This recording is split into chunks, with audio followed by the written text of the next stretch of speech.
சமையல் கலைஞர் மாதம்பட்டி ரங்கராஜ் மீது திருமண மோசடி புகார் ஜாய் கிறிசல்டா என்பவர் அளித்திருந்தார். அதன் அடிப்படையில் விசாரணையானது நடைபெற்று வந்தது.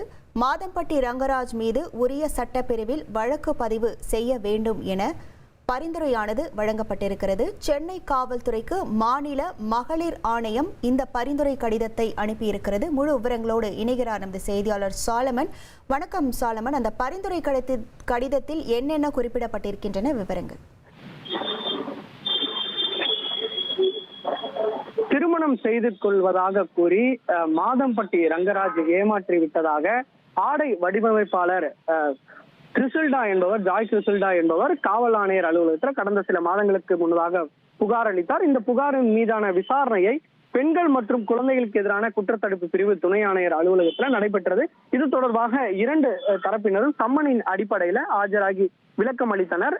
மேலும் இதுல தகுந்த விசாரணை நடைபெறவில்லை என கூறி ஜாய் கிறிசல்டா என்பவர் மீண்டும் இது தொடர்பாக மாநில மகளிர் ஆணையத்தில் ஒரு புகார் ஒன்றை அளித்தார்.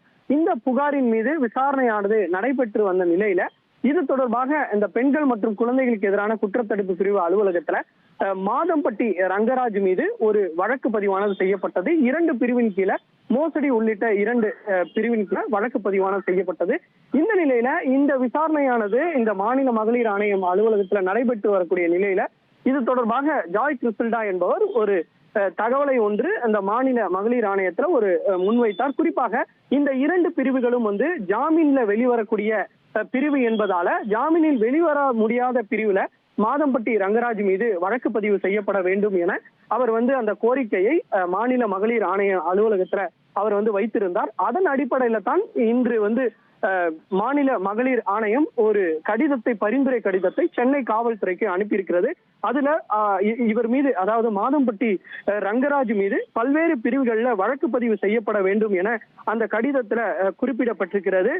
குறிப்பாக இவர் திருமணம் செய்து கொள்வதாக கூறி மோசடியில ஈடுபட்டிருக்கிறார். அது மட்டுமின்றி கருச்சிதைவு தொடர்பான அனுமதியின்றி கருச்சிதைவு தொடர்பான குற்றம், சட்டப்பூர்வமாக திருமணம் செய்து கொண்டிருப்பதாக கூறி நம்ப வைத்து ஏமாற்றுவது, தமிழ்நாடு பெண் வன்கொடுமை தடுப்பு சட்டம் உள்ளிட்ட பிரிவின் கீழே இந்த பிரிவின் கீழே சென்னை காவல்துறையினர் மாதம்பட்டி ரங்கராஜ் மீது வழக்கு பதிவு செய்ய வேண்டும் என அந்த பரிந்துரையின் கடிதத்துல மாநில மகளிர் ஆணையம் வலியுறுத்தி இருக்கிறது.